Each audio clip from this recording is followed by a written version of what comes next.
Why does saving money seem so easy for some people? Let's talk about Super Saver secrets.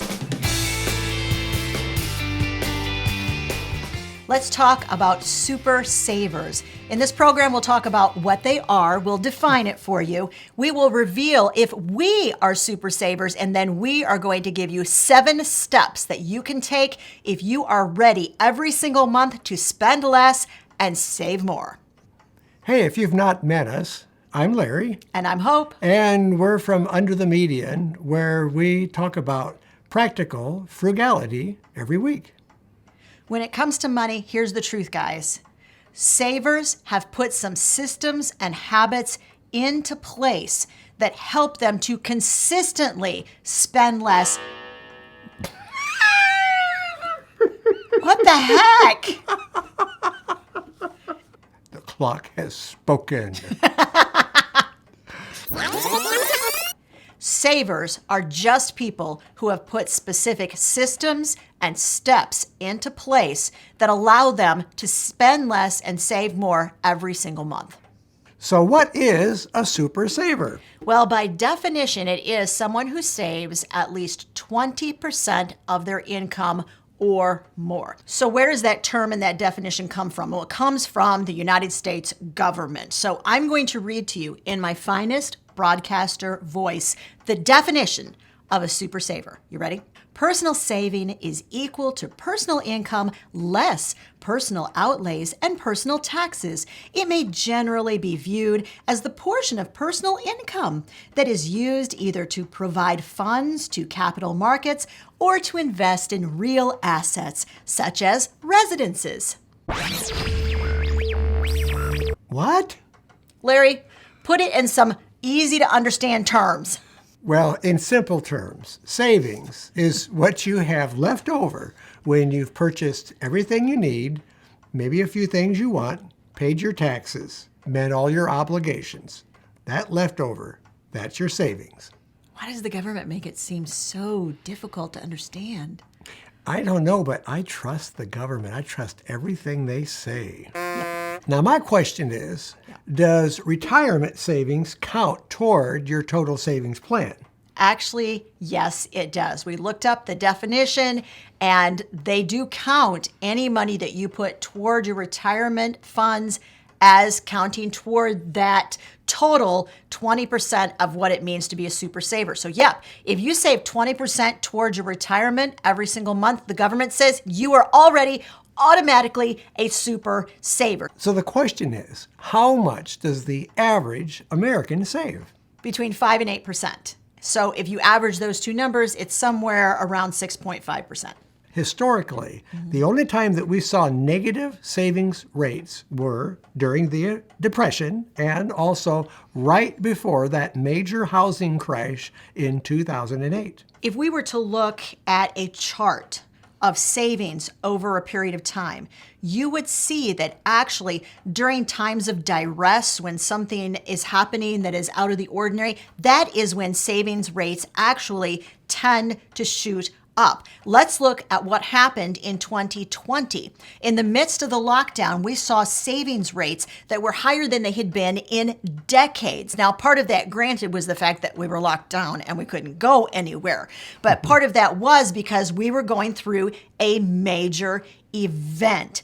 Now, in April of 2020, in the midst of the lockdown, we saw personal savings rates hit their apex. 33%, higher than it had been in decades. Now, granted, part of that was because they couldn't go out. They couldn't go out and spend their money. There was nowhere to spend money. There was nowhere to go out to. So we stayed at home and we saved money. Now, if you look at the overall savings rate in 2020, that's about 16.5%. And then it started to fall in 2021, and it continues to fall in 2022. Now, we actually did a program on frugality and why it's all of a sudden gaining popularity. And we discussed in that program the savings rate, and we predicted that we were learning some super important lessons and that the rate of savings would remain high even after the lockdown ended. And some of you called it in the comments section and said, nope, it's going to fall. But if you want to see our reasons why we thought the savings rate was going to stay up and why we think frugality is not only way cool, but we think a whole lot of other people are thinking it's way cool right now too, there'll be a link to that program up above and in the description of this video. So where is the savings rate today? Well, it's between 6 and 7%, which actually falls behind the current inflationary rate of 7.5%. So people that are only saving 6 to 7, in reality, you're actually not saving at all. And really, so that we had a really interesting conversation right before we hit the record button. And Larry said, wait a minute. So if that's the savings rate, the inflation rate ended 2021 at 6.8%. What is inflation now? So we looked it up, and right now it's trending at 7.5% in 2022 so far. And we think, okay, here's another one of our predictions, but we do think we're right this time. We think it's going to continue up. We think we're going to end 2022 with major amounts of inflation and probably record high inflation. Tell us what you think in the comments section. I want to make a prediction here based on nothing at all. Go. But I think that we're going to see at least 10% by the end of this year. Wow. Do you think Larry's right? Tell us what you think. Okay, so here are a few more startling statistics that we're going to give you before we move on to the formula that we have that you can use to save more money. All right, so the first thing you need to understand is that if the average American, 90% of Americans, all right, so the bottom 90% of Americans are actually saving just 4% of their income. So we talked about the average savings rate, right, being 6.5%. The fact that the top 10% of the wage earners are actually saving more of their income is what is driving that up. So if you are an American who makes $174K or less per year, that's the bottom 90%, guys. And those people are averaging 4% savings. Now, when you look once again at that inflation rate of being way more than that, that means you are falling behind. In practical terms, what does that mean? It means if you save 5% of your income, it's going to take you 20 years to save the equivalent of 1 year of your income. Think about that in those terms, and that will undoubtedly make you want to save a greater percentage of that income.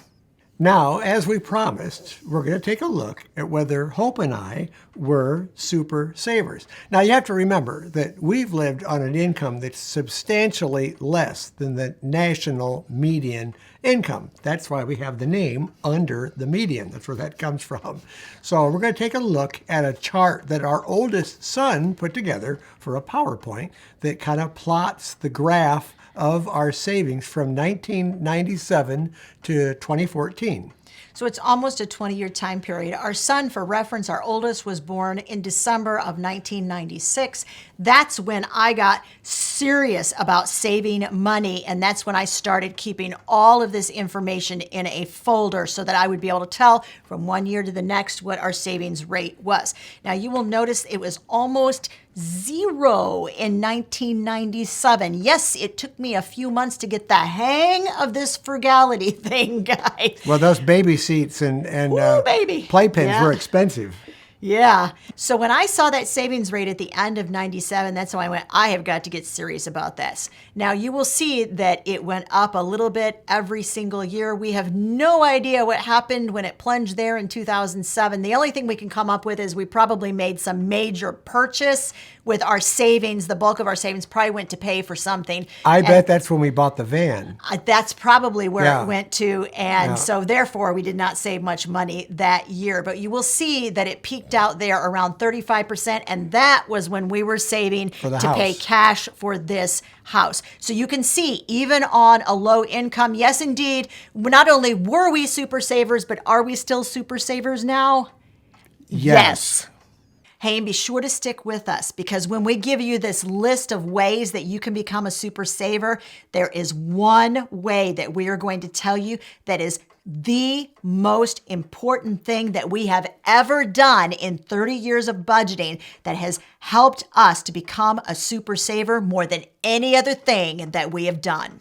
So how do you become a super saver? Well, we've got 7 steps here. And the very first one, very important one, is to track your income and your expenses. If you don't track it, you're not going to know where you're at on your money. Track it as though your life depended on it. And I don't mean to sound like all, woo, but this is the truth, guys. To a certain extent, your way of life and what you want for the future, it does depend on you consistently tracking your income and your expenses. Because here's the truth. If you don't know where you're at, you've no idea where you're going. You have to know exactly where you're at to figure out what your next step is. So track that income and track all of your expenses. The next step number 2, is to pay off your debt. Now remember, your debt is really eating away at your money because you're paying that interest. And that interest, it's just money that's just kind of going poof. So the very first thing that we did was we paid off our cars, and then we paid off our house so that we had that, which then becomes extra income to raise our 4 boys on a lower income. Now, remember, we made some really strategic decisions. First of all, we live in the Midwest where housing is very reasonable. Secondly, we chose a 2-bedroom, 1-bath house. We didn't choose that 3-bedroom, 2-bath house right away. We chose what our grandparents would have said was a starter home. Yeah. We chose a home that was in an estate. We bought it as is. We chose a home that had a small corner lot. It was in the best neighborhood we could possibly get for the amount of money that we had. We also chose a home that fell directly into the parameters that not that the bank had set, but that we had set for how much money we were willing to put out for that monthly mortgage. So think about that. If you are in the process of purchasing a home, make sure that you are making strategic decisions that will set you on a path of being able to pay that house off early. And speaking of information, 77% of Americans are in debt, and 70% of Americans live paycheck to paycheck. Now, here was what I thought was astounding. That figure includes almost 50% of Americans who make $100,000 or more per year still live paycheck to paycheck. Guys, this is why we are telling you, pay off your debt. It will give you an astounding and immediate raise. When you pay off that debt, you will have all that money available in order to save it and invest it. The point number 3 is focus on living below your means. And we mean hyper focus on living below your means. Now, we are going to get really personal here for just a sec. And I am going to tell you that this is an area that I made probably a pretty common, but really sort of bad mistake when it comes to living below our means. For years, we had 3 months out of the year in which we actually spent more in that 30-day time period, in that month, than he brought home, and that I brought home using side jobs and things like that, like our income.